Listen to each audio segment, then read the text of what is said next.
문정권이 적폐청산은 작년까지 하고 올해부터는 민생에 몰두하겠다 했는데 올해 시작하자마자부터 북한의 평창올림픽 참가를 가지고 시끌벅적하게 하더니만 지금 이제 올해 또 첫 민생 아닌 꼼수 정책 카드로 검찰 국정원의 힘을 빼고 공룡 경찰을 만드는, 경찰한테 모든 힘을 실어주는 이 3대 권력기관의 개편 방안을 발표를 했습니다. 그래서 거기에 중요한 내용을 보면요, 검찰의 1차 수사권을 경찰로 이관하도록 했습니다. 그래서 이제 이 수사 초기 단계에서 이 검찰이 경찰 수사를 지휘하지를 못하고 이제 수사가 완료되어서 검찰이 공소, 즉 기소를 갖다가 검토하는 단계에서 수사 보완을 지시하고 경제, 금융 등 특수한 사건만 직접 수사하는 형태로 가게 됩니다. 자, 이렇게 되면 검찰 내부에도 많은 수사관들이 있고 수사 기능들이 있는데요. 이런 부분들이 이제는 다 어떻게 되는 건지 모르겠습니다. 그동안에 검찰은 적폐 수사에 앞장서 놓고 그래서 수많은 사람들을 현 정권에 들어서 집어넣었죠.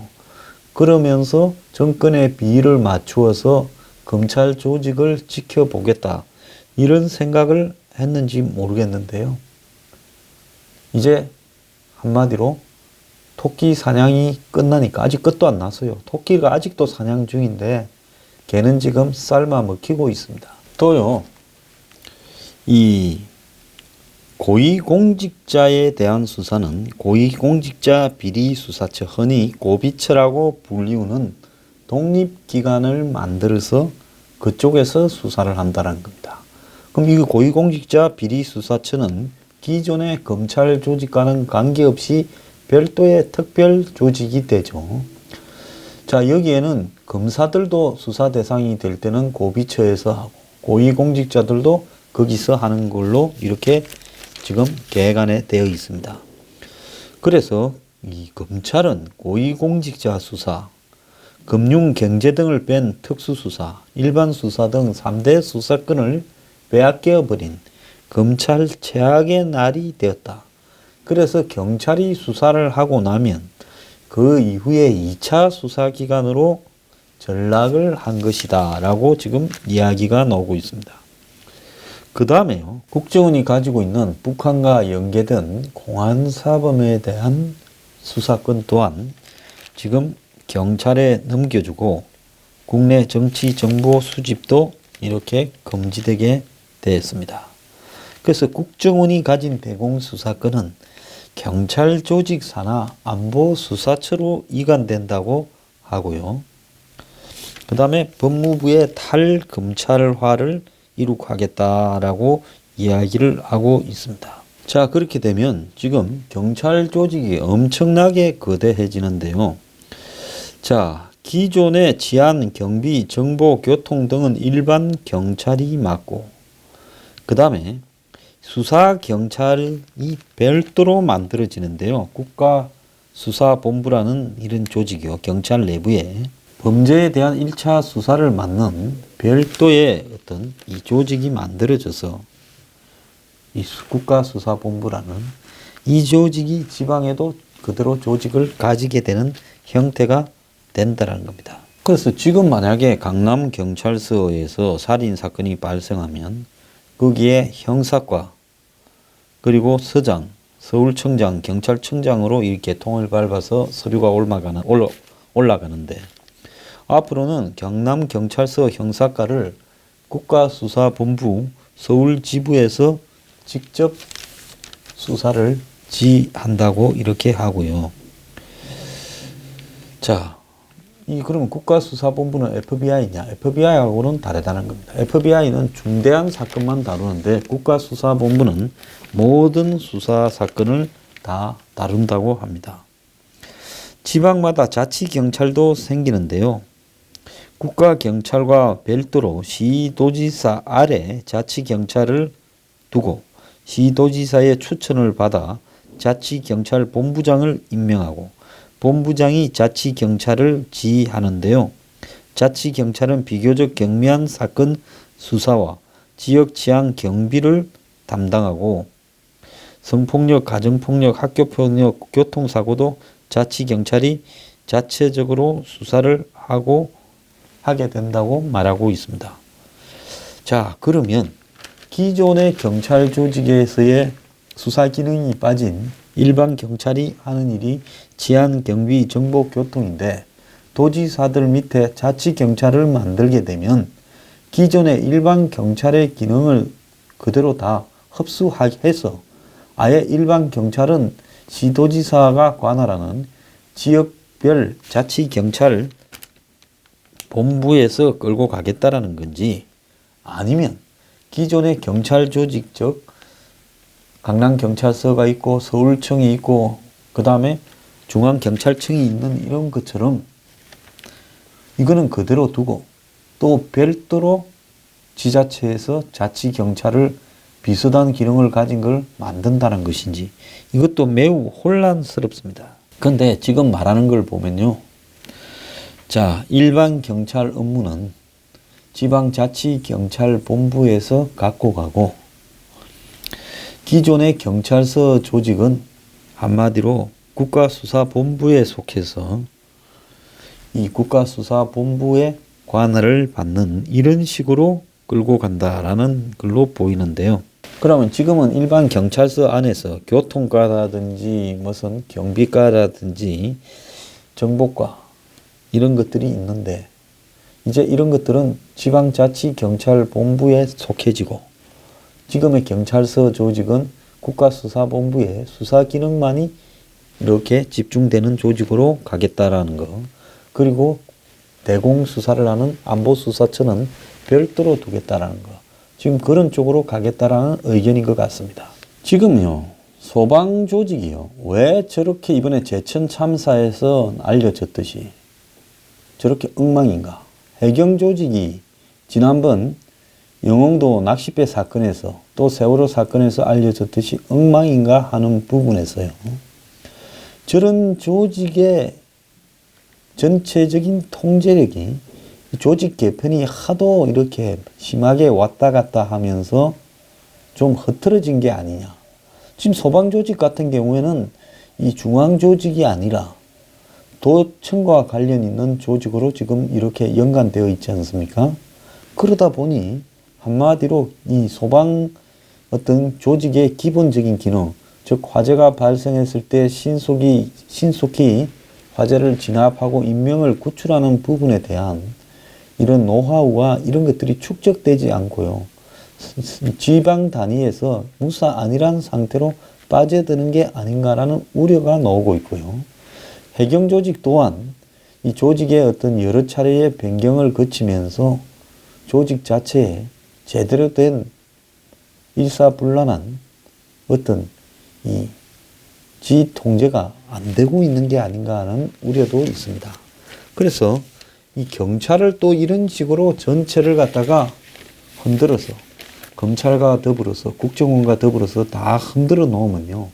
이것이 어떤 장점이 생길 것인가 고쳐서 또 지금 고치지 않아서 생기는 문제가 무엇인가 하는 부분을 가지고 이렇게 고치는 것이 옳은가 맞는가에 대해서 다르게 생각하는 사람들, 또 검찰이나 경찰, 국정원을 오랫동안 있었던 사람들의 의견, 이런 걸 가지고 몇 년간 토론을 해보고 이 조직을 바꾸는 것이 기본적인 원칙인데요.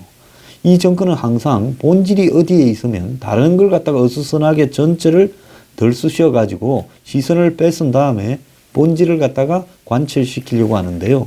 여기서 본질은 국정원의 대공수사 기능을 마비시키고 검찰을 갖다가 손을 봐서 약화시키겠다라는 부분을 가지면서 상대적으로 경찰 조직에 그런 것들을 몰아주는 방향으로 가게 됐는데요.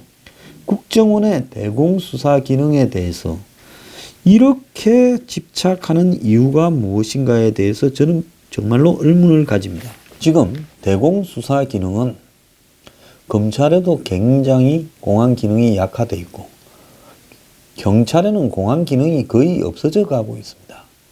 유일하게 노하우와 테크닉을 보유한 것이 국정원인데요. 이런 국정원의 기능 자체를 없애버리게 되면 경찰에 넘겨서 이것이 보안수사처가 생긴다 하더라도 거기서 정말로 제대로 된 대공수사 기능이 축적되려 하면 한참의 시간이 걸릴 거고요.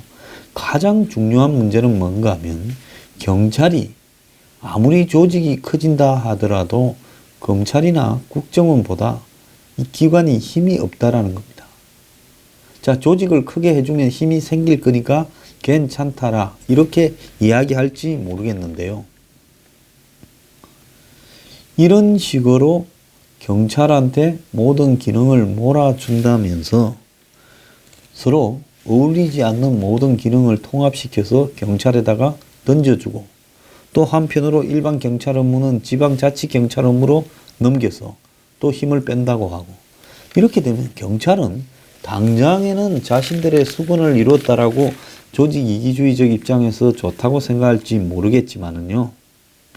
이 부분이 정말로 경찰 기능을 다시 더 흔들어 놓는 쪽으로 가고 있는 것이 아닌가 하는 것도 우리가 유심히 봐야 됩니다. 그런데요, 대한민국 사회에서 힘이 있는 검찰이나 국정원이 오늘날 저렇게 이런 주요 기능을 뺏기게 된 가장 큰 원인은요, 정권에 신여를 했다는 건데, 그건 검찰이나 국정원이 잘못한 측면도 있겠지만, 근본적으로 한국 같은 현실에서, 권력이 청와대에 집중되는 현실에서, 청와대가 검찰 권력이나 국정원의 권력을 자신들의 이 입맛대로 쓰겠다고 작정을 하게 되면요.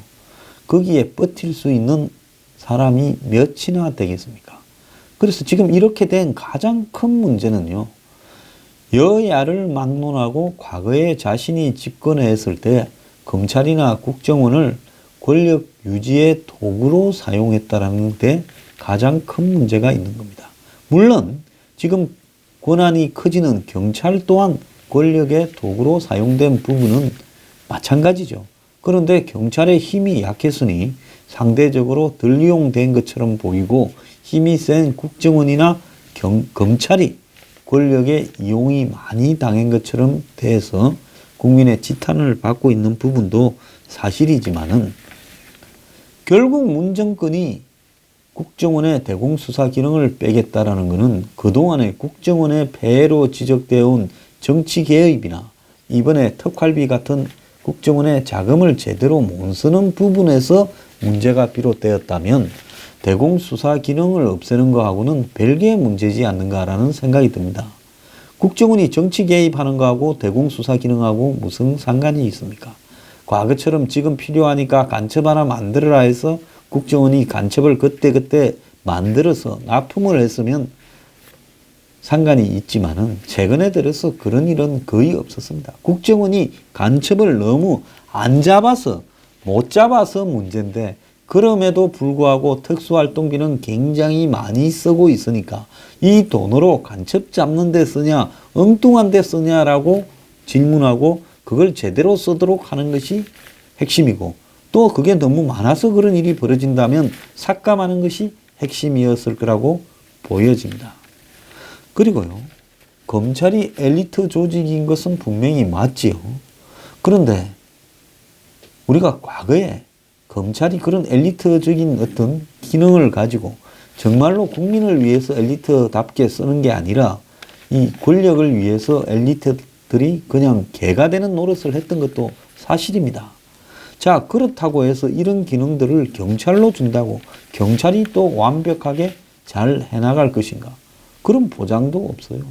결국은 지금 이 사람들이 하는 부분은 뭔가 하면 자신들이 집권하고 물러났을 때를 대비해서 검찰 조직의 힘을 완전히 해체해놔야 나중에 자신들이 물러나고 난 뒤에 후환이 없을 것이다 라는 입장에서 검찰의 힘을 빼고 권력을 분산시키는 게 아닌가라는 의심이 들어요.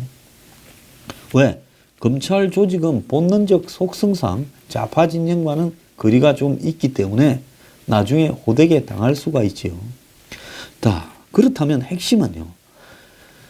국민들 다수는 대공수사권 때문에 아무도 이 인권이 침해되거나 국민의 어떤 권리가 침해되는 일이 없는데 여기에 딱 침해되는 사람은 누구겠습니까? 종북, 친북, 간첩 그런 비스무리한 행위를 하는 사람들일 겁니다. 자, 그런 사람들이 지금 이 정권하고 깊숙하게 관계되어 있고 그런 성향을 가진 사람이 이 정권의 핵심에 들어와 있어요. 그러니까 그런 사람들은 자신을 겨냥한 칼인 듯 보이는 대공수사 기능을 자신들의 말 한마디면 엎드리는 힘이 약한 경찰에 보내가지고 한마디로 제대로 발휘되지 못하도록 해야 앞으로 자신들과 비슷한 생각을 가진 사람들 그리고 자신들이 계속 친북적인 활동을 해가기가 유리하다고 생각을 했을 거다. 이렇게 봅니다. 그래서 결국은 퇴임 이후에 당할 일들과 현재 자신들의 이념적 칼라 때문에 대공수사 기능을 해체하고 검찰의 힘을 쫙 빼서 경찰로 넘겨주고 고비처를 만들어서 거기 던져줌으로써 호환을 없애는 것. 이 두 가지가요. 결국 이 문 정권이 이 세 개 기관을 검경 그리고 국정원을 이렇게 개편하는 근본적인 목적이라는 겁니다. 왜 그런가에 대한 근본적인 목적을 우리가 잘 알아야 됩니다.